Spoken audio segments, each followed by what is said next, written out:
And I'd say the first step for us as Canadians is to move towards reducing and even removing some of the counter tariffs that we have in place.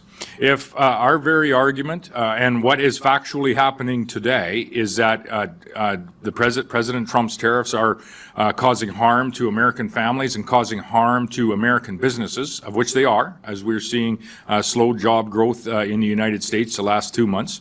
By that very extension, any counter tariffs that Prime Minister Carney and or anyone puts on American goods that we are purchasing as Canadian families and Canadian businesses would then cost us more and do harm to the competitiveness of the Canadian economy that we have. And I think if we're serious about achieving, our renewed and a revamped and an enhanced trade environment, or some type of a new and improved USMCA, somebody's going to have to move in this space, and we would suggest that it should be Canada.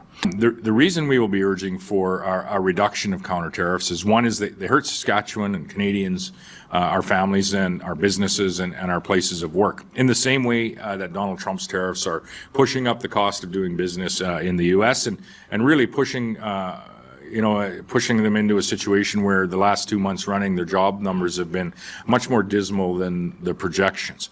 So somebody needs to move in this space, and we're suggesting that Canada should start moving towards a no tariff trade environment by reducing the countermeasures or the counter tariffs that we have in place, but negotiating every step of the way to ensure that the U.S. is reciprocating with any corresponding reductions.